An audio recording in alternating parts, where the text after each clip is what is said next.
نماز اسی طرح سے پڑھو جیسے مجھے پڑھتے ہوئے دیکھتے ہو۔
بندے کا اپنے خالق کے ساتھ رابطہ قائم کرنے والی، زمین پر بسنے والوں کا تعلق آسمان سے جوڑنے والی، دلوں کو سکون اور آنکھوں کو ٹھنڈک بخشنے والی، کلمہ شہادت کے بعد اسلام کے بنیادی ارکان میں دوسرا مقام حاصل کرنے والی، مسلمان کو اللہ عز و جل کے دربار میں دنیا کے مشاغل سے کاٹ کر عبادت الہی کی طرف پھیرنے والی،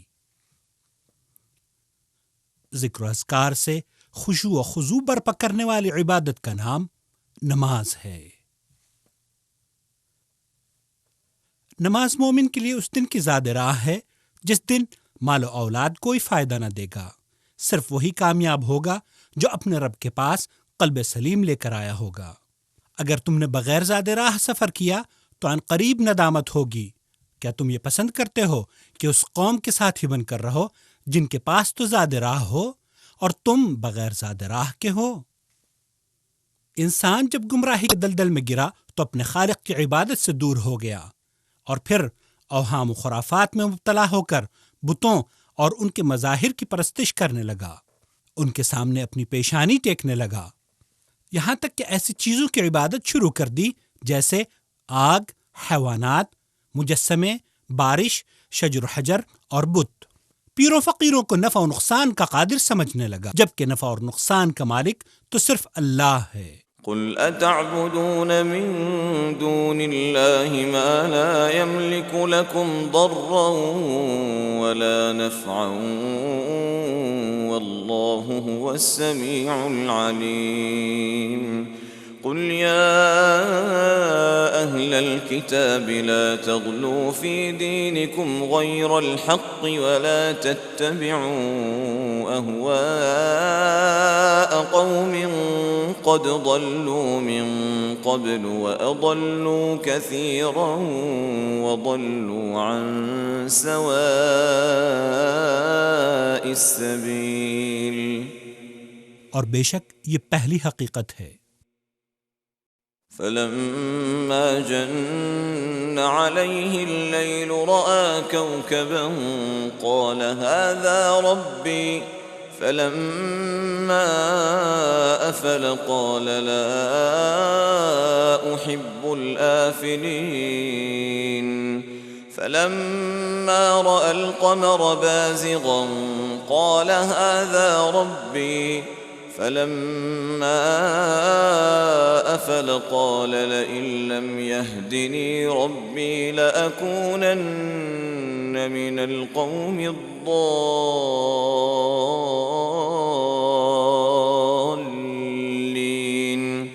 فلما رأى الشمس بازغة قال هذا ربي هذا أكبر فلما أفلت قال يا قوم إني بريء مما تشركون إني وجهت وجهي للذي فطر السماوات والأرض حنيفا وما أنا من المشركين۔ اللہ رب العالمین انسانوں پر نہایت ہی شفیق و رحیم ہے کہ جس نے انہیں گمراہی سے نجات دینے کے لیے انبیاء علیہم السلام کو بشیر و نذیر بنا کر بھیجا تاکہ وہ اپنی قوموں کو سیدھے راستے کی رہنمائی اور توحید کی طرف دعوت دینے کے بعد سب سے پہلے نماز کو قائم کریں۔ قل إن صلاتي ونسكي ومحياي ومماتي لله رب العالمين۔ حضرت ابراہیم علیہ السلام نے تمام عبادات میں نماز کو سب سے پہلے ذکر کیا ہے۔ یہ بیان کی گئی ہے کہ اس کے ذریعے سے ساری انسانیت کی رہنمائی ممکن ہے۔ ہم مختصر طور پر قرآن کریم کی تاریخی شہادتوں کو پیش کر رہے ہیں جس میں بیان کیا گیا ہے کہ انبیاء علیہم السلام کی شریعتوں، زبانوں اور قوموں کے مختلف ہونے کے باوجود نماز جیسی عبادت سب کے یہاں پائی جاتی ہے۔ ابراہیم علیہ السلام نے یوں دعا کی: ربنا إني أسكنت من ذريتي بواد غير ذي زرع عند بيتك المحرم ربنا ليقيموا الصلاة فاجعل أفئدة من الناس تهوي إليهم وارزقهم من الثمرات لعلهم يشكرون۔ داؤد علیہ السلام: وظن داود أنما فتناه فاستغفر ربه وخر راكعا وأناب۔ زکریا علیہ السلام: فنادته الملائكة وهو قائم يصلي في المحراب۔ شعیب علیہ السلام: قالوا يا شعيب أصلاتك تأمرك أن نترك ما يعبد آباؤنا؟ حضرت موسیٰ علیہ السلام: فاعبدني وأقم الصلاة لذكري۔ عیسیٰ علیہ السلام: وأوصاني بالصلاة والزكاة ما دمت حيا۔ اور حضرت محمد صلی اللہ علیہ وسلم: إن الصلاة كانت على المؤمنين كتابا موقوتا۔ صحیح مسلم میں حضرت انس رضی اللہ تعالی عنہ سے مروی ہے کہ نبی کریم صلی اللہ علیہ وسلم نے فرمایا کہ مجھے براق کے ذریعے لے جایا گیا، اور براق وہ سفید لمبا جانور جو گدھے سے کچھ بڑا اور خچر سے کچھ چھوٹا تھا، جو اپنا قدم انتہائے زمین پر رکھتا تھا۔ نبی کریم صلی اللہ علیہ وسلم نے فرمایا کہ میں اس پر سوار ہو کر بیت المقدس آیا جہاں دیگر انبیاء اکرام موجود تھے۔ پھر میں مسجد میں داخل ہوا اور 2 رکعت نماز ادا کی۔ پھر جب میں باہر نکلا تو جبرائیل علیہ السلام مجھے 7ویں آسمان پر لے جانے کے لیے آ گئے۔ جبرائیل علیہ السلام نے 7ویں آسمان پر پہنچ کر دروازہ کھولنے کے لیے کہا تو دربار نے پوچھا کہ آپ کے ساتھ کون ہیں؟ جواب دیا محمد۔ پس دروازہ ہمارے لیے کھول دیا گیا تو میں نے دیکھا کہ ابراہیم علیہ السلام بیت معمور سے اپنی پشت لگائے بیٹھے ہیں، اور بیت معمور وہ جگہ ہے جس میں ہر دن 70,000 فرشتے داخل ہوتے ہیں، اور پھر ان کی باری نہیں آتی۔ سدرۃ المنتہا تک گیا۔ یہ ایسا درخت ہے جس کے پتے ہاتھی کے کان کے مانند ہیں اور اس کا پھل انگور کی طرح ہے۔ بس اللہ کے حکم سے اس درخت نے مجھے ڈھانپ لیا، اور کسی انسان کے بس کی بات نہیں ہے کہ وہ اس کی خوبصورتی کو بیان کر سکے۔ پھر اللہ نے آپ کو جو کچھ بتانا تھا وہی فرمائی، اور مجھ پر ہر شب و روز میں 50 وقت کی نماز فرض کر دی گئی۔ جب آپ واپس لوٹے تو حضرت موسیٰ علیہ السلام کے پاس سے گزرے تو موسیٰ علیہ السلام نے پوچھا کہ اللہ تعالیٰ نے آپ کی امت پر کیا فرض کیا ہے؟ آپ نے بتایا 50 نمازیں۔ حضرت موسیٰ علیہ السلام نے کہا کہ آپ اللہ تعالیٰ کی طرف واپس جائیے اور اپنی امت کے لیے تخفیف کا سوال کیجیے۔ آپ کی امت اتنے بڑے بوجھ کے اٹھانے کی طاقت نہیں رکھتی، کیونکہ میں بنی اسرائیل کا امتحان لے چکا ہوں۔ آپ واپس گئے اور اپنے رب سے تخفیف کی التجا کی تو 5 نمازیں کم ہو گئیں۔ پھر آپ موسیٰ علیہ السلام کے پاس آئے اور کہا کہ 5 نمازیں کم ہو گئیں۔ تو حضرت موسیٰ علیہ السلام نے فرمایا کہ آپ کی امت اس کی بھی استطاعت نہیں رکھتی، لہذا آپ اپنے رب کے پاس واپس جائیے اور تخفیف کا سوال کیجیے۔ نبی کریم صلی اللہ علیہ وسلم نے فرمایا کہ اس طرح برابر میری آمد و رفت اللہ عز و جل اور موسیٰ علیہ السلام کے درمیان جاری رہی، یہاں تک کہ اللہ تعالیٰ نے صرف 5 وقت کی نمازیں باقی رکھیں، لیکن ایک نماز کا اجر 10 کے برابر ہے، لہذا 5 نمازیں 50 نمازوں کا حکم رکھتی ہیں۔ اس طرح رب السماوات والارض کی جانب سے آسمان میں ہی نماز کی فرضیت ہوئی، اور اسی نے اپنے فرشتوں کو نمازی بندوں پر متعین کر رکھا ہے جو ان پر باری باری اترتے ہیں، جس کے متعلق حضرت ابو ہریرہ رضی اللہ تعالی عنہ سے روایت ہے کہ اللہ کے رسول صلی اللہ علیہ وسلم نے فرمایا، تمہارے اندر رات کو اور دن کو فرشتے باری باری آتے اور جاتے ہیں، اور فجر اور عصر کی نماز میں وہ اکٹھے ہو جاتے ہیں، پھر وہ فرشتے جو تمہارے اندر رات گزارتے ہیں اور پھر چھوڑ جاتے ہیں، بس اللہ تعالیٰ ان سے پوچھتا ہے، حالانکہ وہ خوب جانتا ہے تم نے میرے بندوں کو کس حال میں چھوڑا۔ وہ کہتے ہیں، ہم انہیں نماز پڑھتے ہوئے چھوڑ کر آئے ہیں، اور ہم جب ان کے پاس گئے تھے تب بھی وہ نماز میں مصروف تھے۔ اسے بخاری نے روایت کیا ہے۔ قرآن کریم میں نماز کا ذکر متعدد مقامات پر بیان کیا گیا ہے، اور اس کی وقت پر ادائیگی کے بارے میں خاصی تنبیہ بیان کی گئی ہے، کیونکہ بہت سے لوگ ایسے ہوں گے جنہیں جہنم میں نماز کی ادائیگی نہ کرنے کی وجہ سے ڈال دیا جائے گا۔ ما سلككم في سقر قالوا لم نك من المصلين۔ رسول اکرم صلی اللہ علیہ وسلم نے ارشاد فرمایا، تم میں سے کسی کی بھی نماز اس وقت تک قبول نہیں ہوتی جب تک کہ وضو ٹوٹ جانے کے بعد دوبارہ وضو نہ کر لے۔ نماز کی ادائیگی سے قبل مکمل طہارت کا حاصل کرنا ہر مسلمان پر فرض ہے، اور بعض حالات میں اپنی حاجت کو پوری کرنے کے لیے اسے حمام بھی جانا پڑتا ہے، لہذا ہر مسلمان پر ضروری ہے کہ حمام جانے کے لیے آداب کو سیکھ لے۔ مسلمان کو حمام میں داخل ہوتے وقت اپنا بایاں پیر پہلے داخل کرنا چاہیے اور کہنا چاہیے، بسم اللہ، اللہم انی اعوذ بک من الخبث والخبائث۔ حمام سے نکلتے وقت داہنا قدم باہر نکالنا چاہیے اور کہنا چاہیے، غفرانک۔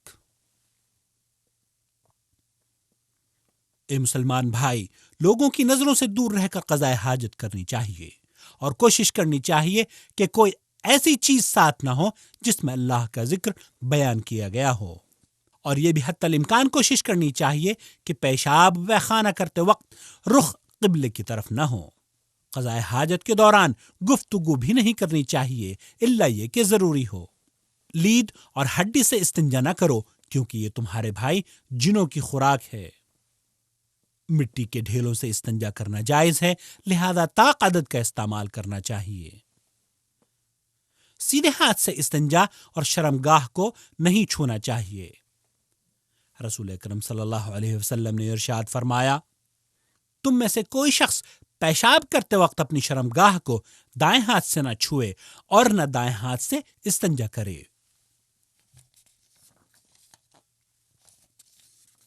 وضو کا پانی اور اس کی شرطیں۔ وضو کے لیے شرط ہے کہ پانی وضو کرنے والے کی حاجت و ضرورت کے لیے کافی ہو۔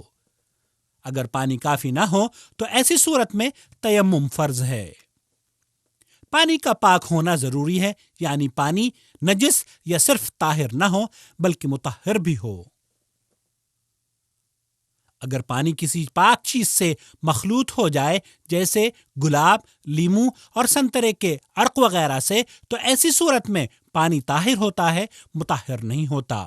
اور اسی طرح پانی جب کسی نجس چیز سے مخلوط ہو جائے، جیسے پیشاب وغیرہ سے پانی کا رنگ بدل جائے، تو وہ ناپاک ہو جاتا ہے، اور پانی کی ان دونوں قسموں سے طہارت حاصل کرنا درست نہیں ہے۔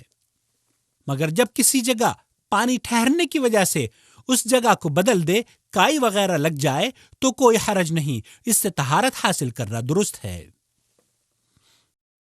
وضو عبادت کی غرض سے مخصوص طریقے سے منہ، ہاتھ، سر اور پیروں کو پانی سے تر کرنے کا نام وضو ہے۔ يا أيها الذين آمنوا إذا قمتم إلى الصلاة فاغسلوا وجوهكم وأيديكم إلى المرافق وامسحوا برؤوسكم وأرجلكم إلى الكعبين۔ اس بات کا دھیان رکھنا چاہیے کہ سنت کے مطابق ترتیب سے اعضائے وضو پانی سے مکمل تر ہو جائیں، اور اگر معمولی سی جگہ بھی خشک رہ گئی تو وضو ناقص ہوگا۔ اور اچھی طرح کا مقصد یہ ہرگز نہیں کہ پانی کو بے جا بہایا جائے یا غیر وارد ذکر و اذکار وضو کے دوران پڑھے جائیں، اور اللہ تعالیٰ اسراف کرنے والے کو پسند نہیں فرماتا۔ إنه لا يحب المسرفين۔ میرے محترم بھائی، پانی کے استعمال میں زیادتی ہرگز جائز نہیں ہے۔ حضرت انس رضی اللہ تعالی عنہ سے مروی ہے کہ اللہ کے رسول صلی اللہ علیہ وسلم 1 سا پانی سے غسل فرمایا کرتے تھے، اور 1 سا 4 مد کا تقریباً 2.5 کلو کے برابر ہوتا ہے، اور آپ علیہ السلام 1 مد سے وضو فرماتے اور 1 مد تقریباً 0.25 لیٹر کے برابر ہوتا ہے۔ میرے دینی بھائی، اس بات کو بھی جان لیجئے کہ تمام عبادات میں نیت کا ہونا فرض ہے، اور نیت کی جگہ دل ہے، زبان سے نیت کرنا درست نہیں۔ وضو کی شروعات بسم اللہ کہہ کر کرنی چاہیے۔ رسول اللہ صلی اللہ علیہ وسلم نے فرمایا، اگر مجھے امت کی تکلیف کا احساس نہ ہوتا تو میں ہر وضو کے ساتھ مسواک کرنے کا حکم دیتا۔ میرے دینی بھائی، وضو سے قبل دونوں ہاتھوں کی کلائیوں کو دھونا سنت ہے، مگر جب نیند سے بیدار ہو تو دونوں کلائیوں کا 3 مرتبہ دھونا واجب ہے، جیسا کہ اللہ کے رسول صلی اللہ علیہ وسلم کا فرمان ہے، جب تم میں سے کوئی شخص اپنی نیند سے بیدار ہو تو اپنا ہاتھ برتن میں نہ ڈالے یہاں تک کہ اسے 3 مرتبہ دھو لے، کیونکہ اسے علم نہیں کہ اس کے ہاتھ نے رات کیسے گزاری۔ بیدار ہو کر سب سے پہلے اس دعا کو پڑھنا چاہیے: الحمد لله الذي أحيانا بعدما أماتنا وإليه النشور۔ اللہ کے رسول صلی اللہ علیہ وسلم کا فرمان ہے کہ جب تم وضو کرو تو کلی کرو۔ دوسری جگہ فرمایا کہ جو شخص وضو کرے وہ ناک میں ضرور پانی چڑھائے، اور اسی طرح روزے کی حالت کے علاوہ دوسرے اوقات میں ناک میں اندر تک پانی چڑھانا سنت سے ثابت ہے۔ پھر اپنا چہرہ دھوئے، جس کا 1 مرتبہ دھونا واجب ہے اور اس سے زیادہ سنت ہے۔ اسی طرح میرے دینی بھائی، یہ بھی جان لیجئے کہ لمبائی میں چہرہ بال کے اگنے کی جگہ سے لے کر داڑھی کی انتہا تک کو کہتے ہیں۔ اسی طرح جب وضو کرنے والا گھنی داڑھیوں والا ہو تو اس کے ظاہری حصے کو دھونا کافی ہے، خلال کرنے کی ضرورت نہیں، اور اگر داڑھی ہلکی ہو اور اندر کی کھال دکھائی دیتی ہو تو چمڑے تک پانی پہنچانے کے لیے خلال کرنا واجب ہے۔ دونوں ہاتھوں کا کوہنیوں تک دھونا۔ چہرہ دھونے کے بعد دونوں ہاتھوں کو کوہنیوں سمیت 1 مرتبہ اچھی طرح سے دھو لینا چاہیے، کیونکہ اللہ کے رسول صلی اللہ علیہ وسلم نے کوہنیوں سمیت اپنے ہاتھوں کو دھویا ہے، اور ہاتھوں اور پیروں کی انگلیوں کا خلال کرنا بھی سنت سے ثابت ہے۔ اور پلاسٹر چڑھے ہوئے ہاتھ پر صرف 1 مرتبہ اوپر سے پورے پلاسٹر پر مسح کرنا کافی ہوگا۔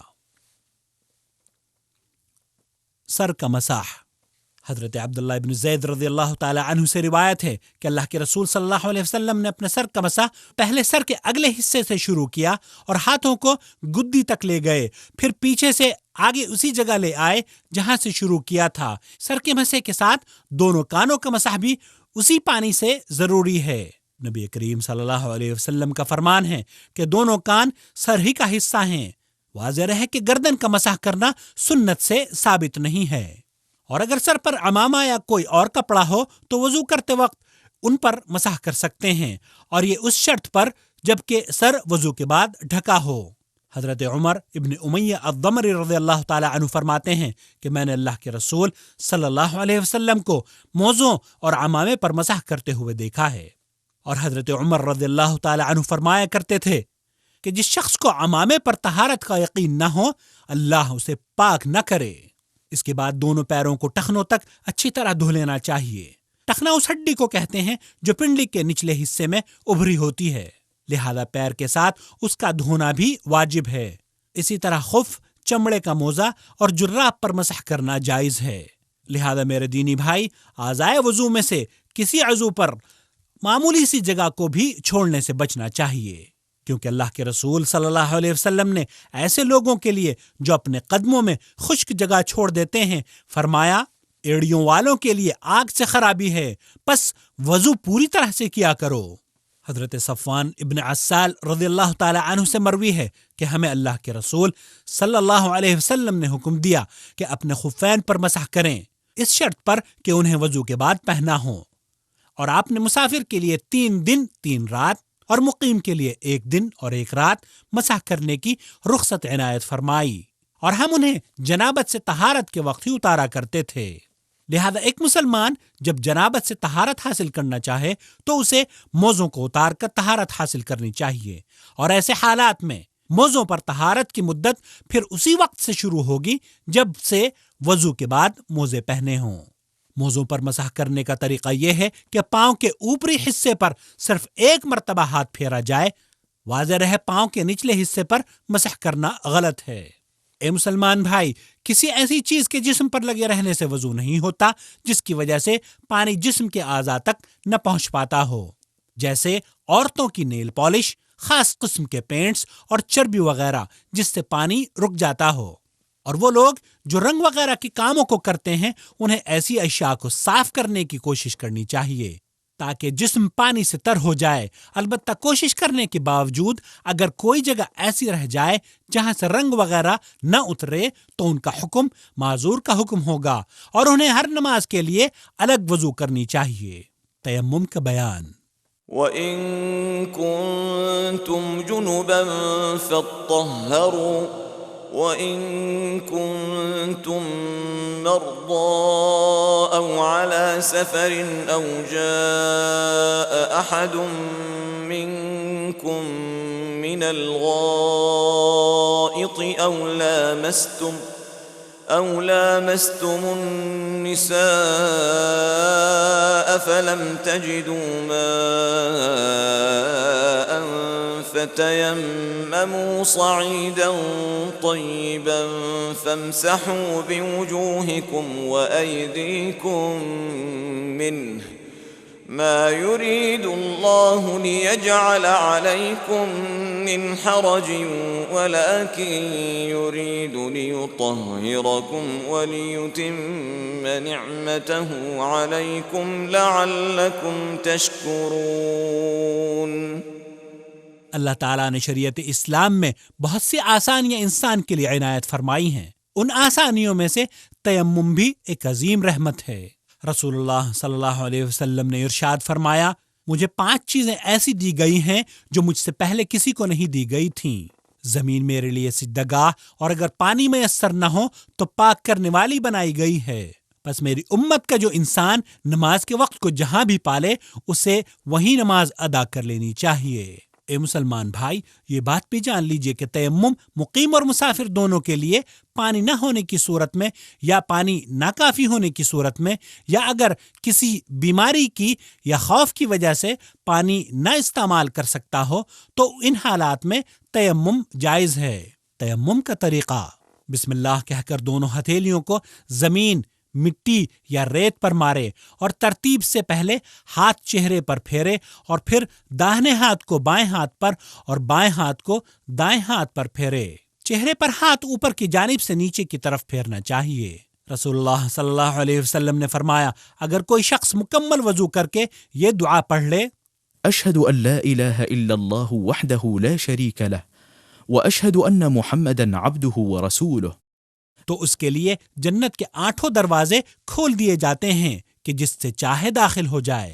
اسے صحیح مسلم نے روایت کیا ہے۔ اللہ تعالیٰ کی بے شمار رحمتوں میں سے ایک رحمت مسلمانوں کے لیے اذان بھی ہے، جو 5 وقت انہیں اپنے رب کی عبادت اور فلاح و کامرانی کی طرف دعوت دیتی رہتی ہے۔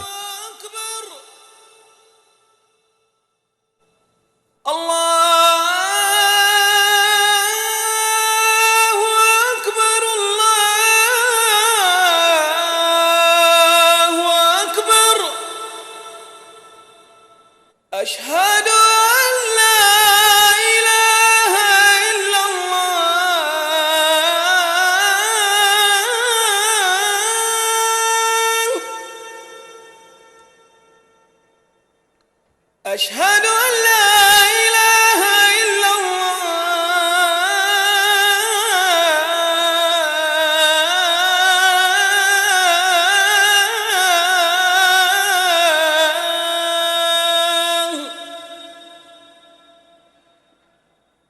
أشهد أن محمد رسول الله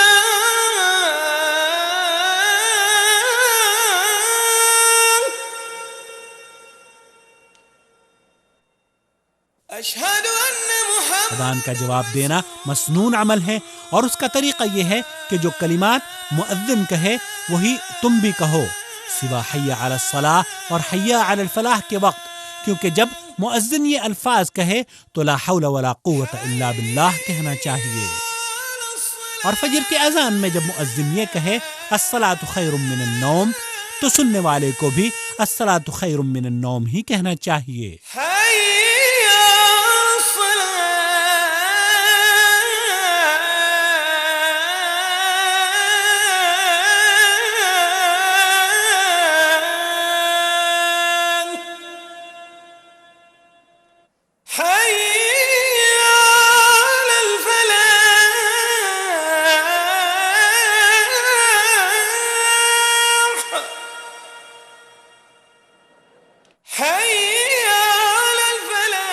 واضح رہے کہ تکبیر کا حکم بھی مثل اذان ہی ہے۔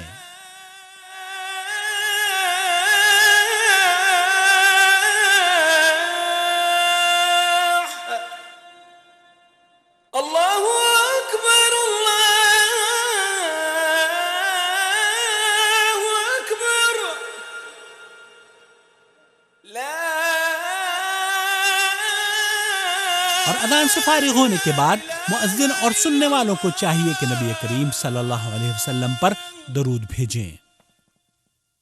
حضرت جابر رضی اللہ تعالی عنہ سے روایت ہے، نبی کریم صلی اللہ علیہ وسلم نے ارشاد فرمایا، جس شخص نے اذان سن کر یہ کلمات کہے اللہم رب هذه الدعوة التامة والصلاة القائمة آت محمدا الوسيلة والفضيلة وبعثه مقاما محمودا الذي وعدته، تو قیامت کے دن ان کی سفارش کرنا میرے ذمہ ہوگی۔ اسے بخاری نے روایت کیا ہے۔ نماز، رسول اکرم صلی اللہ علیہ وسلم نے نماز کو جنت میں جانے کی ضمانت قرار دیا ہے۔ اللہ کے رسول صلی اللہ علیہ وسلم کے فرمان کے مطابق قیامت میں سب سے پہلے نماز کا ہی سوال ہوگا، اور اگر نماز سنت کے مطابق درست ہوئی تو بندہ کامیاب و کامران ہوگا، اور اگر نماز سنت کے مطابق نہ ہوئی تو ناکام و نامراد ہوگا۔ نماز بذات خود جتنی اہم ہے اس کا طریقہ بھی اتنا ہی اہم ہے۔ نماز مسلمان پر ہر حال میں فرض ہے، چاہے وہ بیمار ہو، مسافر ہو، مقیم ہو، امن و امان کی حالت میں ہو یا خوف کی، حتیٰ کہ دشمن سے لڑائی کے وقت یہ تو مجاہدین سے بھی ساقط نہیں ہوتی۔ اللہ تعالیٰ نے ان لوگوں پر نماز فرض کی ہے جن پر مندرجہ ذیل شرائط پوری ہوتی ہوں۔ اسلام، کیونکہ کافر سے اس کا کوئی عمل قابل قبول نہیں۔ عاقل، انسان کا عاقل ہونا، کیونکہ اللہ کے رسول صلی اللہ علیہ وسلم نے ارشاد فرمایا کہ 3 طرح کے اشخاص سے قلم کو اٹھا لیا گیا ہے: سویا ہوا شخص جب تک کہ وہ بیدار نہ ہو جائے، دوسرا بچہ جب تک کہ وہ بالغ نہ ہو جائے، اور تیسرا وہ شخص جو مجنون ہو جب تک کہ اسے عقل نہ آ جائے۔ بلوغیت، نبی کریم صلی اللہ علیہ وسلم نے بچوں کو نماز کی ترغیب دلانے کے لیے بلوغیت سے قبل حکم دیا تاکہ وہ نماز کا صحیح طریقہ سیکھ لیں۔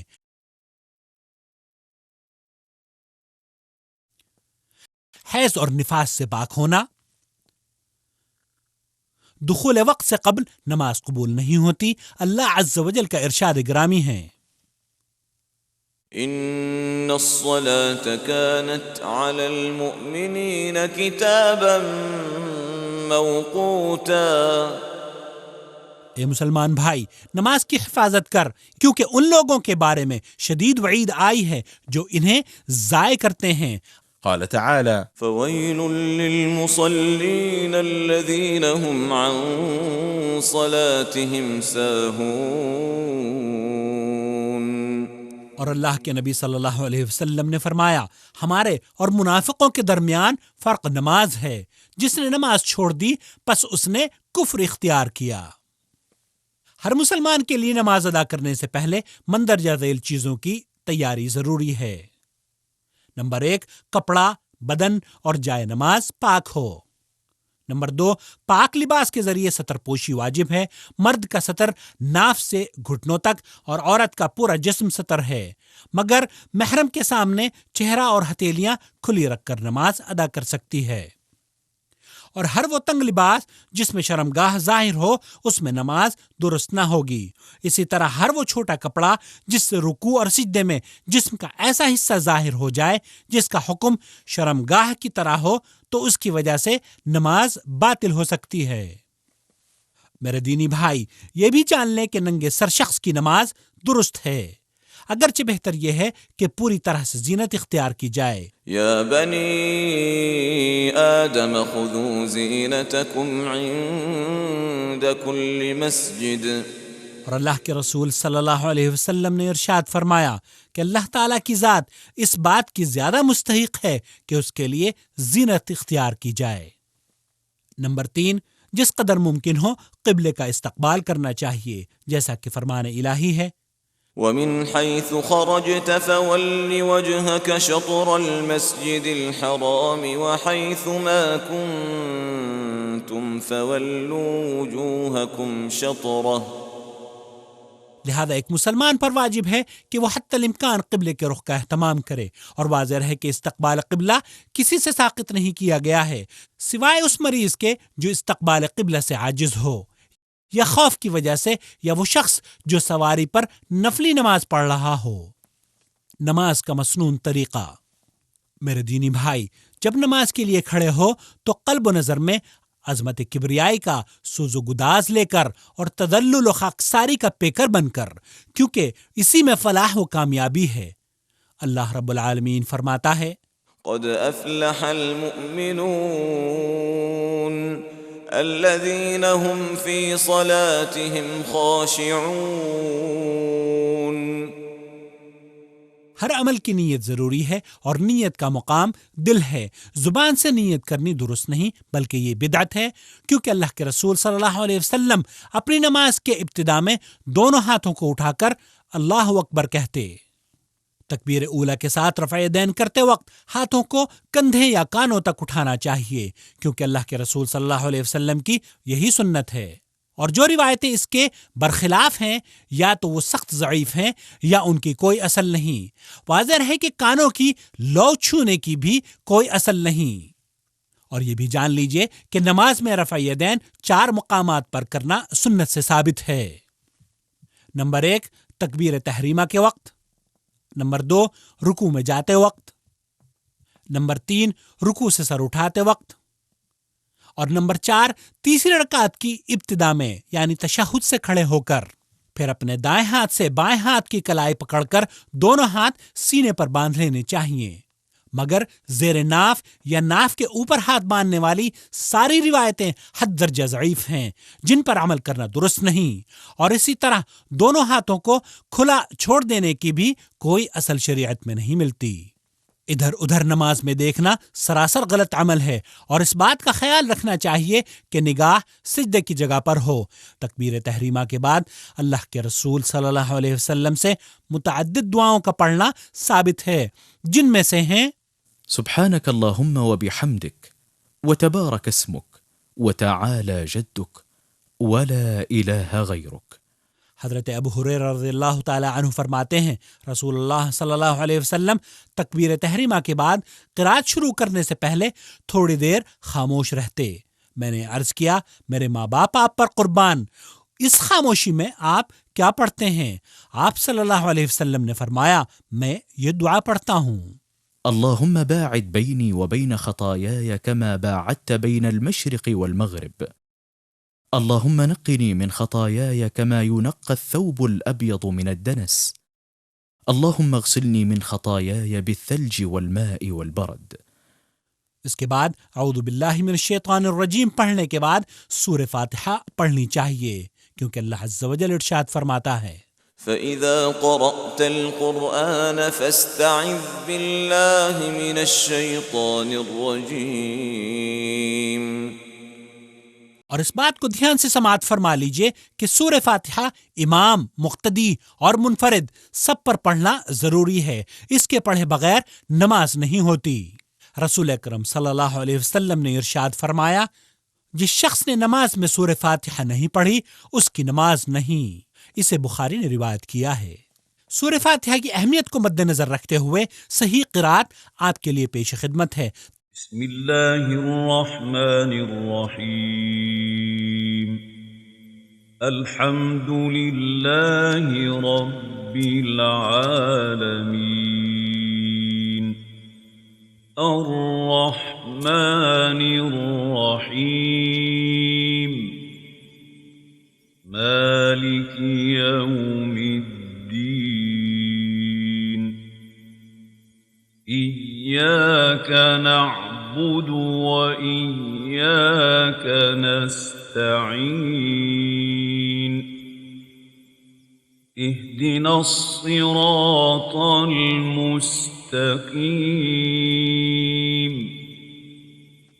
صراط الذين أنعمت عليهم غير المغضوب عليهم ولا الضالين۔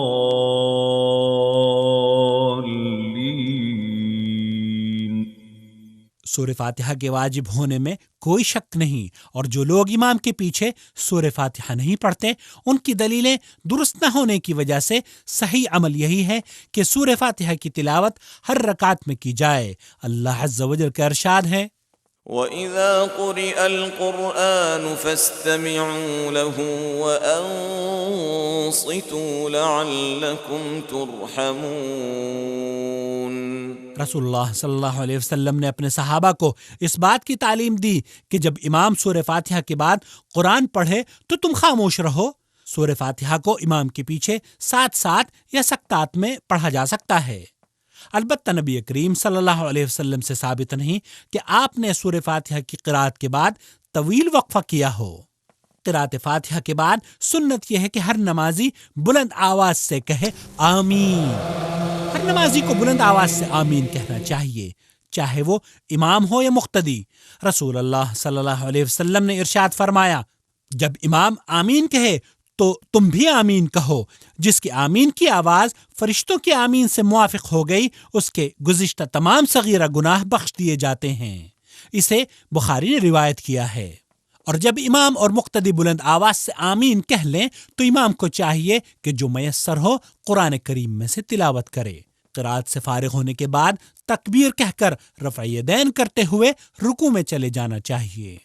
رکوع کہتے ہیں آگے کی جانب پشت کے ساتھ سر اور گردن کو اس طرح جھکا لینا کہ ہاتھ گھٹنے پر پہنچ جائیں، کیونکہ نبی کریم صلی اللہ علیہ وسلم جب رکوع کرتے تو اپنی پشت کو گردن اور سر کے ساتھ برابر رکھتے اور پشت اس قدر سیدھی رکھتے کہ اگر ایک پیالہ پانی رکھ دیا جائے تو وہ کسی طرف بھی مائل نہ ہو۔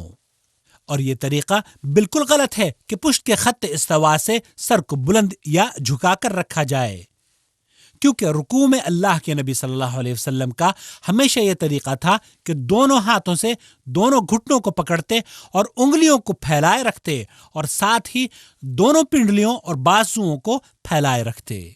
میرے دینی بھائی، اطمینان سے رکوع کیا کرو۔ رکوع میں ایک مرتبہ سبحان ربی العظیم کہنا چاہیے اور ایک سے زیادہ مرتبہ کہنا افضل ہے۔ پس رکوع کو مکمل کرنے کے بعد سمع اللہ لمن حمدہ کہتے ہوئے رفع یدین کرتے ہوئے سیدھے کھڑے ہو جانا چاہیے، اور جب تم اچھی طرح سیدھے کھڑے ہو جاؤ تو یہ دعا پڑھو، ربنا ولک الحمد۔ اتنا کہنا کافی ہے، لیکن اگر مزید پڑھنا چاہو تو یہ دعا بھی اس کے ساتھ پڑھنا افضل ہے۔ ربنا ولك الحمد ملء السماوات والأرض وملء ما بينهما وملء ما شئت من شيء بعد۔ یہاں ربنا ولک الحمد کے ساتھ وہ شکر کہنے کی زیادتی کی کوئی اصل نہیں۔ میرے دینی بھائی، رکوع سے سیدھے اعتدال کے ساتھ کھڑے ہونے کا خاص خیال رکھو، سستی اور غفلت سے بچو، کیونکہ اللہ کے نبی صلی اللہ علیہ وسلم نے فرمایا اس شخص کی نماز درست نہیں جو رکوع اور سجود میں اپنی کمر کو مکمل سیدھی نہیں رکھتا۔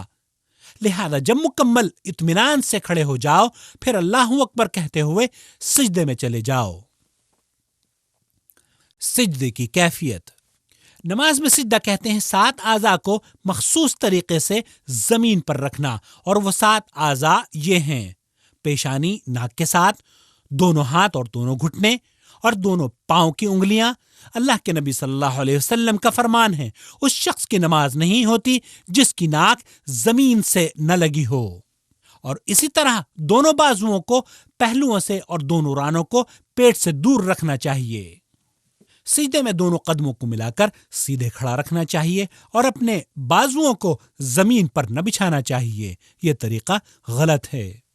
اللہ کے رسول صلی اللہ علیہ وسلم نے ارشاد فرمایا کہ سجدہ اطمینان سے کرو، اور تم میں سے کوئی شخص اپنے بازوؤں کو کتے کی طرح نہ بچھائے۔ اسے بخاری و مسلم نے روایت کیا ہے۔ واضح رہے کہ عورتوں کو بھی بازوؤں کو زمین پر نہیں بچھانا چاہیے۔ اللہ کے رسول صلی اللہ علیہ وسلم نے سجدے میں کوے کی طرح چونچ مارنے سے منع فرمایا ہے۔ لہذا سجدے میں نہایت ہی اطمینان و سکون سے تسبیح بیان کرنی چاہیے، اور کم از کم 1 مرتبہ سبحان ربی الاعلی کہنا لازم ہے، اور تسبیح کا 1 سے زیادہ مرتبہ بیان کرنا افضل عمل ہے۔ اس لیے میرے دینی بھائی، سجدے میں کثرت سے دعا کرو، کیونکہ اللہ کے رسول صلی اللہ علیہ وسلم نے فرمایا، بندہ سجدے کی حالت میں اپنے رب سے سب سے زیادہ قریب ہوتا ہے۔ اسی طرح مریض کے سجدہ کرنے کے لیے کسی چیز کا بلند کر دینا تاکہ وہ اس پر سجدہ کرے غلط ہے، اس لیے کہ تکلف اور حرج میں پڑنے کی ضرورت نہیں، بلکہ ایک مسلمان پر ضروری یہ ہے کہ حرج و مشقت میں پڑے بغیر اپنی طاقت و وسعت کو مد نظر رکھتے ہوئے نماز ادا کرے جس کا وہ مکلف ہے۔ دونوں سجدوں کے درمیان بیٹھنا واجب ہے۔ نبی کریم صلی اللہ علیہ وسلم پہلے سجدے سے سر اٹھا کر نہایت آرام و اطمینان سے بیٹھتے کہ جسم کی ساری ہڈیاں اپنی جگہ پر آ جاتی، پھر دوسرا سجدہ کرتے۔ اور نبی کریم صلی اللہ علیہ وسلم 2 سجدوں کے درمیان جب بیٹھتے تو اپنے بائیں کولہے پر بیٹھ جاتے اور اپنے دائیں پیر کو کھڑا رکھ کر اس کی انگلیوں کو قبلہ رخ رکھتے، اور اپنے ہاتھوں کو اپنی رانوں پر اس طرح رکھتے کہ ان کا رخ قبلے کی جانب ہو، اور یہ دعا پڑھتے، رب اغفر لی۔ اور کبھی کبھی نبی کریم صلی اللہ علیہ وسلم یہ دعا بھی پڑھا کرتے تھے، اللہم اغفر لی وارحمنی واجبرنی واہدنی وارزقنی۔ میرے دینی بھائی، یہ جان لو کہ جس طرح 2 سجدوں کے درمیان جلسے میں بیٹھا جاتا ہے، ٹھیک اسی طرح تشہد اولی اور جلسہ استراحت میں بھی بیٹھا جاتا ہے۔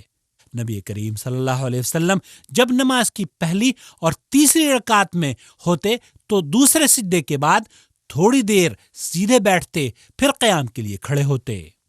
اور اے میرے دینی بھائی، دونوں قدموں کو زمین پر کھڑا کر کے کولہوں کو زمین پر رکھ کر بیٹھنے سے بچو، کیونکہ نبی کریم صلی اللہ علیہ وسلم نے اس قسم کی بیٹھک کو ایقاع سے تعبیر کیا ہے اور اس سے منع فرمایا ہے، لیکن اپنے دونوں قدموں کو کھڑا کر کے اپنی ایڑیوں پر بیٹھنا سنت سے ثابت ہے۔ اسی طرح جو لوگ پیر پر پیر رکھ کر اس طرح بیٹھتے ہیں وہ لوگ غلطی کرتے ہیں۔ میرے دینی بھائی، نبی کریم صلی اللہ علیہ وسلم دوسری رکعت کے بعد پہلے تشہد میں دایاں پاؤں کھڑا رکھتے اور بائیں پر بیٹھتے۔ دوسرے یا آخری تشہد میں دایاں پاؤں کھڑا کر کے بائیں کو دائیں پنڈلی کے نیچے سے نکال کر بیٹھنے کو تورک کہتے ہیں، اور تورک کرنا افضل ہے۔ نبی کریم صلی اللہ علیہ وسلم تشہد میں شہادت کی انگلی کو مسلسل حرکت دیا کرتے تھے، اور آپ کا فرمان مبارک ہے کہ شہادت کی انگلی کا ہلانا شیطان کو تلوار مارنے سے زیادہ سخت لگتا ہے۔ نبی کریم صلی اللہ علیہ وسلم اپنی نگاہ کو انگلی پر رکھتے تھے اور حرکت دیتے رہتے تھے اور دعا مانگتے رہتے، اور صحابہ کرام انگلی سے اشارہ نہ کرنے پر ملامت اور نکیر فرمایا کرتے تھے۔ نبی کریم صلی اللہ علیہ وسلم کے بعد صحابہ یہ کہتے ہیں کہ اللہ کے رسول صلی اللہ علیہ وسلم ہمیں تشہد کی دعا اس طرح سے سکھایا کرتے تھے جس طرح ہمیں قرآن سکھاتے، لہذا ہم آپ کی خدمت میں تشہد کی مسنون دعا پیش کر رہے ہیں جو نبی کریم صلی اللہ علیہ وسلم نے اپنے صحابہ کو سکھلائی۔ التحيات لله والصلوات والطيبات. السلام عليك أيها النبي ورحمة الله وبركاته. السلام علينا وعلى عباد الله الصالحين. أشهد أن لا إله إلا الله وأشهد أن محمدا عبده ورسوله. درود شریف کا پڑھنا۔ تشہد کی دعا سے فراغت کے بعد رسول اکرم صلی اللہ علیہ وسلم درود و سلام پڑھا کرتے تھے اور اپنے صحابہ کو بھی پڑھنے کی تعلیم دیتے۔ لہذا ہر مسلمان کو چاہیے کہ درود ابراہیمی کو سیکھ لے اور اچھی طرح ان الفاظ کو یاد کر لے۔ اللهم صل على محمد وعلى آل محمد كما صليت على إبراهيم وعلى آل إبراهيم إنك حميد مجيد. اللهم بارك على محمد وعلى آل محمد كما باركت على إبراهيم وعلى آل إبراهيم إنك حميد مجيد. اس کے بعد نبی کریم صلی اللہ علیہ وسلم سے مختلف دعاؤں کا پڑھنا ثابت ہے، جو چاہے دعا کرے۔ واضح رہے نماز کے دوران اردو زبان میں دعا کرنا جائز نہیں، لہذا ایک مسلمان کو چاہیے کہ جو دعائیں اللہ کے رسول صلی اللہ علیہ وسلم سے ثابت ہوں انہیں یاد کر لے اور ان میں ترمیم بھی نہ کرے۔ تشہد میں دعائیں قبول ہوتی ہیں۔ اللہ کے پیارے رسول صلی اللہ علیہ وسلم تشہد میں 4 چیزوں سے پناہ ضرور مانگتے اور اس دعا کو ضرور پڑھا کرتے تھے۔ اللهم إني أعوذ بك من عذاب جهنم وأعوذ بك من عذاب القبر وأعوذ بك من فتنة المسيح الدجال وأعوذ بك من فتنة المحيا والممات۔ اسلامی بھائیوں اور بہنوں، سلام پھیرنا نماز کا رکن ہے، اس کے بغیر نماز درست نہیں ہوگی۔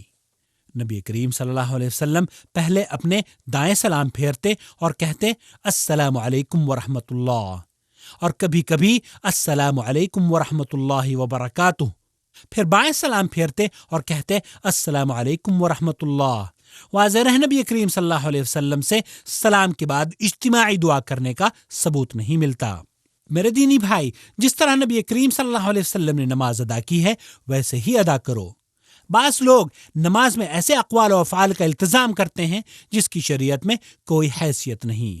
ان اقوال و افعال میں سے بعض مندرجہ ذیل ہیں: سلام پھیرتے وقت داہنے ہاتھ سے اشارہ کرنا، سلام پھیرتے وقت بائیں ہاتھ سے شمال کی جانب اشارہ کرنا، سلام پھیرتے وقت سر کو نیچے کی جانب ہلا کر سلام پھیرنا، جبکہ اللہ کے رسول صلی اللہ علیہ وسلم نے اس کو منع فرمایا ہے۔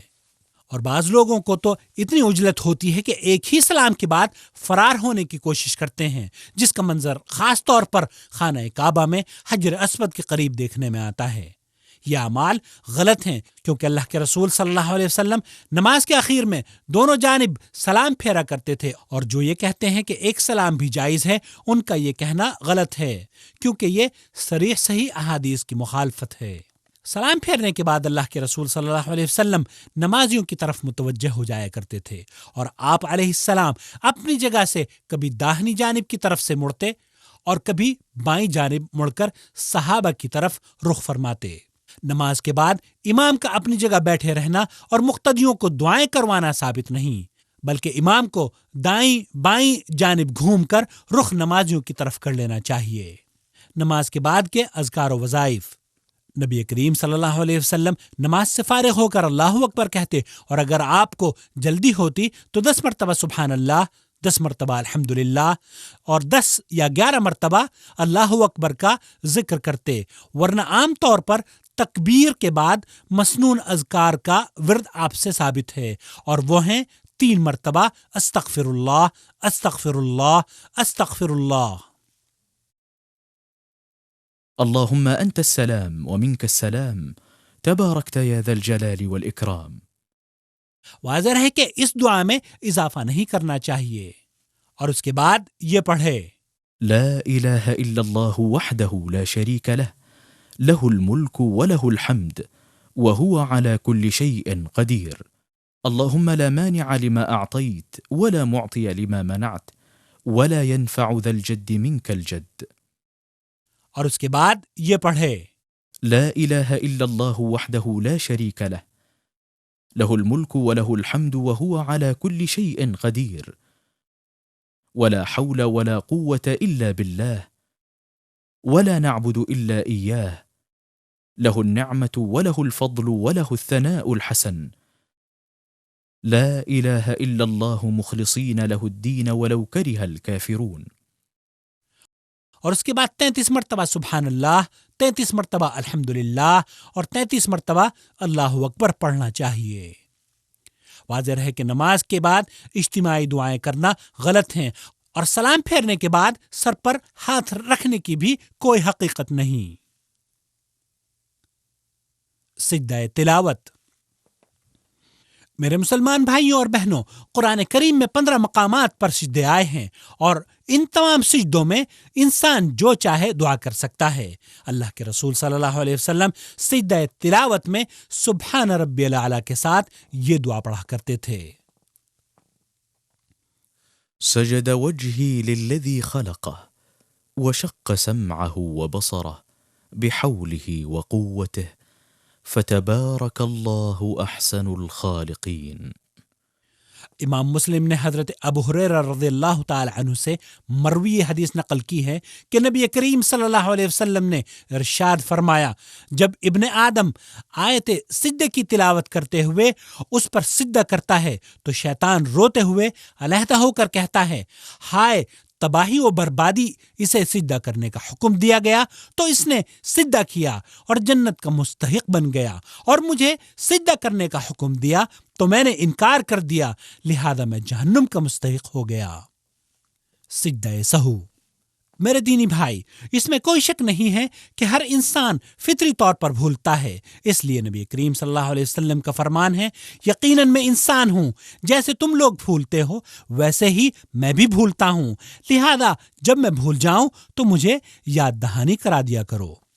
نبی کریم صلی اللہ علیہ وسلم نے سجدہ سہو کو مشروع قرار دیا ہے تاکہ نماز میں جو کمی یا زیادتی یا شک واقع ہو جائے تو وہ ختم یا کمی پوری کی جائے۔ واضح ہے کہ سجدہ سہو 2 سجدے ہیں، اور نمازی کو سلام پھیرنے کے بعد یا سلام سے قبل سجدے کرنے چاہیے۔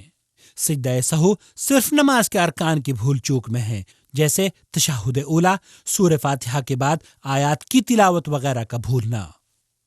نماز میں جو چیزیں مستحب ہیں ان میں سجدہ سہو نہیں ہے۔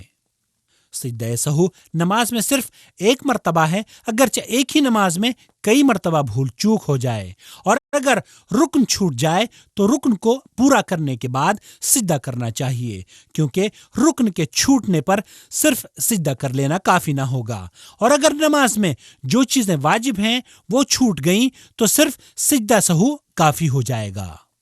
نماز کو باطل کرنے والی اشیاء۔ میرے دینی بھائی، اس میں کوئی شک و شبہ کی بات نہیں کہ ہر مسلمان نماز کو پورے اعتماد و یقین کے ساتھ ادا کرنے کا خواہش مند ہوتا ہے اور امید کرتا ہے کہ اس کی نماز بارگاہ الہی میں مقبول ہو، لیکن چند ایسے امور ہیں جن کی بنا پر نماز باطل ہو جاتی ہے، اور وہ مندرجہ ذیل ہیں۔ نمبر 1، جان بوجھ کر کھانا پینا۔ کھانا کھانے کے بعد جو شخص نماز پڑھنے کا ارادہ کرے اس کے لیے مستحب ہے کہ وہ کلی کر لے۔ نمبر 2، بغیر کسی مصلحت کے جان بوجھ کر گفتگو کرنا۔ اللہ تعالیٰ کا ارشاد ہے، وَقُومُوا لِلَّهِ قَانِتِينَ۔ نمبر 3، جان بوجھ کر بغیر کسی ضرورت کے نماز میں عمل کثیر۔ عمل قلیل و کثیر کا کوئی ضابطہ نہیں ہے، جیسے نماز میں بغیر ضرورت کے حرکت کرنا۔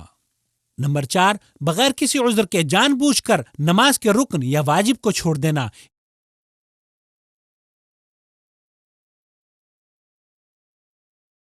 نمبر 5، نماز میں ہنسنا۔ مریض کی نماز۔ میرے دینی بھائی، اللہ نے اپنے بندوں کو اس بات کا مکلف نہیں کیا جس کی وہ طاقت نہیں رکھتے۔ فرمان الہی ہے، لا يكلف اللہ نفسا الا وسعها۔ اللہ نے ہر اس چیز کو ناپسند فرمایا ہے جس کے ایک انسان طاقت نہیں رکھتا، لہذا ایسا مریض جو پانی کے استعمال سے تکلیف محسوس کرتا ہو اسے تیمم کرنا چاہیے، اور جب مریض بذات خود طہارت حاصل نہیں کر سکتا ہو تو اس کے لیے جائز ہے کہ معاون کی مدد سے طہارت حاصل کرے، اور اگر معاون نہ ملے اور خود طہارت حاصل کرنے کی طاقت نہ ہو تو بغیر طہارت کے نماز ادا کر سکتا ہے۔ میرے دینی بھائی، نبی رحمت صلی اللہ علیہ وسلم نے یہ وضاحت فرمائی ہے کہ تکلیف میں قدرت ہی اصل ہے، لہذا آپ نے فرمایا کھڑے ہو کر نماز پڑھو، اگر کھڑے ہونے کی قدرت نہیں تو بیٹھ کر نماز پڑھو، اور اگر بیٹھ کر نماز پڑھنے کی طاقت نہیں ہے تو پہلو کے بل نماز پڑھو۔ کھڑے ہونے کی طاقت نہیں ہے تو بیٹھ کر نماز ادا کرنی چاہیے، خواہ زمین پر بیٹھو یا کرسی پر۔ اگر رکوع و سجود کرنے کی طاقت نہ ہو تو سر کے اشارے سے رکوع و سجود کرنا چاہیے، سجدہ کرنے کے لیے اشارہ کرنا چاہیے اور رکوع کرنے کے لیے جھک جانا چاہیے۔ اگر ان دونوں کی ادائیگی پر قدرت نہ ہو تو نماز کے ارکان کو آنکھوں کے اشاروں سے ادا کرنا چاہیے۔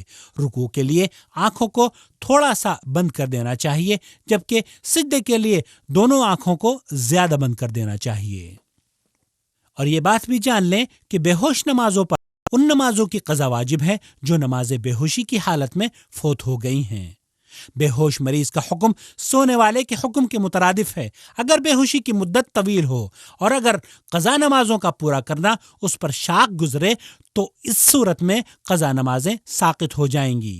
اور بعض لوگوں نے قضائے عمری کا مسئلہ جو بنایا ہوا ہے، واضح رہے قضائے عمری کی کوئی حیثیت نہیں، اور اگر مریض پہلو کے بل نماز پڑھتا ہے تو اپنا چہرہ قبلہ رخ کرے، اور اگر سیدھا لیٹ کر نماز پڑھتا ہے تو اپنے پیر قبلے کی طرف رکھے۔ حالت نماز کی وہ غلطیاں جن سے ہر مسلمان کو بچنا چاہیے۔ میرے دینی بھائیوں اور بہنوں، یہاں چند ایسی غلطیاں ذکر کی جا رہی ہیں جو نمازیوں سے سرزد ہوتی ہیں اور ان سے نماز متاثر ہوتی ہے۔ نمبر 1، بغیر سترے کے نماز کا ادا کرنا۔ نبی کریم صلی اللہ علیہ وسلم کا ارشاد ہے، جب تم میں سے کوئی شخص نماز پڑھے تو سترہ رکھ لے، نماز کے لیے سترہ واجب ہے۔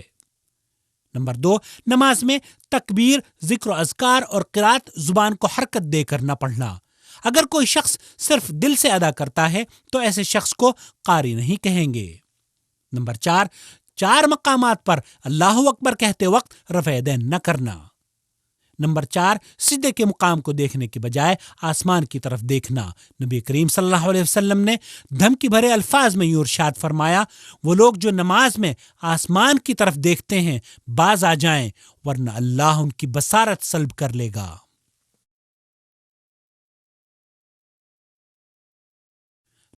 نمبر 5، دونوں ہاتھوں کو چھوڑ کر نماز پڑھنا۔ نمبر 6، نماز میں اپنی دونوں آنکھوں کو بند رکھنا۔ نمبر 7، بعض اعضائے سجود کو زمین پر نہ رکھنا، جیسے سجدہ کرتے وقت اپنے دونوں قدموں کو اٹھائے رکھنا یا ناک زمین سے مس نہ کرنا۔ نمبر 8، امام کے پیچھے بچوں اور ان افراد کا کھڑا ہونا جن میں عقل کی پختگی نہ آئی ہو اور وہ مریض جو حرکت نہ کر سکتے ہوں، کیونکہ اگر امام نماز کے دوران کسی عذر شرعی کی بنا پر اپنی جگہ کسی کو آگے بڑھانے کا ارادہ کرے تو ایسا نہ کر پائے اور الجھن کا سما پیدا ہو۔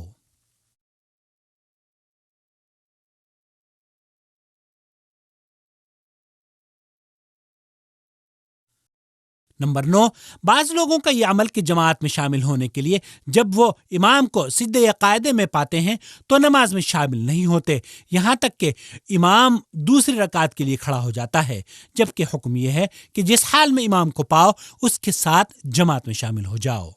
نمبر 10، صحیح طور پر تکبیر کا زبان سے نہ کہنا۔ واضح رہے ایسی جگہوں پر نماز کا پڑھنا بھی غلط ہے جہاں قبر ہوں۔ عورتوں کی نماز کی کیفیت۔ میرے اسلامی بھائیوں اور بہنوں، یہ جان لیجئے کہ نماز کے اوصاف اور اس کے متعلقات میں مرد اور عورتیں باہم شریک ہیں، ان کے درمیان کوئی فرق نہیں سوائے چند مقامات کے جو مندرجہ ذیل ہیں۔ نمبر 1، اگر عورتوں کی امامت کرتی ہے تو صف سے نکل کر آگے نہیں بڑھے گی بلکہ پہلی صف کے وسط میں کھڑی ہو کر امامت کرے گی۔ نمبر 2، جب امام غلطی کرے، امام سے سہو ہو جائے تو امام کو بتانے کے لیے ایک ہاتھ کو دوسرے ہاتھ پر ماریں گی جبکہ مرد سبحان اللہ کہیں گے۔ نمبر 3، جب عورتیں مردوں کی موجودگی میں نماز ادا کریں تو اپنے دونوں بازوؤں، دونوں رانوں وغیرہ کو پھیلانے میں مبالغہ نہ کریں کیونکہ اس سے بے پردگی کا اندیشہ ہے۔ ہاں، اگر عورت تنہا نماز پڑھتی ہے یا 2 عورتوں کے ساتھ باجماعت نماز ادا کرتی ہے تو نماز کے ان تمام اوصاف کا التزام ضروری ہے جو نبی کریم صلی اللہ علیہ وسلم سے وارد ہیں۔ نمبر 4، عورت کو حالت نماز میں بدن کی ستر پوشی واجب ہے، چہرہ اور دونوں ہتھیلیوں کے علاوہ۔ اے اللہ کے بندوں، آپ نے یہاں نبی کریم صلی اللہ علیہ وسلم کی نماز کا پیارا نمونہ دیکھ لیا ہے۔ ہماری آپ سے نہایت ہی خلوص سے یہ درخواست ہے کہ آپ اپنی نمازیں اپنے پیارے رسول صلی اللہ علیہ وسلم کے نمونے کی روشنی میں پڑھیں، تاکہ ان نورانی نمازوں کو آپ اللہ کے یہاں قبول پائیں۔ اور اگر نمونے کے مطابق آپ کو نماز پڑھتے ہوئے دیکھ کر کوئی نکتہ چینی کرے یا احادیث رسول کے مقابل بزرگوں اور ائمہ کے اقوال پیش کرے تو آپ اس کی نادانی سے اجتناب کرتے ہوئے عمل بالحدیث پر کاربند رہیں، کیونکہ جس طرح نبی کریم صلی اللہ علیہ وسلم کی ذات روئے زمین کے تمام بزرگوں اور اماموں سے اعلیٰ و ارفع ہے، اسی طرح آپ کی تعلیم اور طریقہ بھی روئے زمین پر تمام طریقوں سے اعلیٰ و ارفع ہے۔ امام ابن قیم رحمۃ اللہ علیہ کے اس قول کو یاد رکھیں، نماز روزی کا باعث ہے، صحت کی محافظ ہے، تکالیف کو دور کرتی ہے، بیماریوں کو بھگاتی ہے، دل کو قوت عطا کرتی ہے، چہرے پر نور لاتی ہے، قوی کو مضبوط کرتی ہے، روح کو غذا فراہم کرتی ہے، قلب کو منور کرتی ہے، نعمت کی محافظ ہے، برکت لاتی ہے، شیطان کو دور بھگاتی ہے، رحمان سے قریب کرتی ہے۔ اور آخر میں نبی کریم صلی اللہ علیہ وسلم کے اس فرمان کو یاد رکھیں، روز قیامت بندے سے سب سے پہلے نماز کے متعلق سوال ہوگا۔ اگر یہ مرحلہ ٹھیک رہا تو دیگر اعمال صحیح رہیں گے، اور اگر نماز میں گڑبڑ ہوئی تو دیگر سارے اعمال خراب ہو جائیں گے۔ اے اللہ کے بندوں، ہمیں امید ہے کہ اس کیسٹ کا اختتام آپ کے لیے نئی زندگی کی ابتدا ہوگی، لہذا اب ویسے ہی نماز پڑھو جیسے نبی کریم صلی اللہ علیہ وسلم نے نماز ادا کی ہے۔ نماز اسی طرح پڑھو جس طرح مجھے پڑھتے ہوئے دیکھتے ہیں۔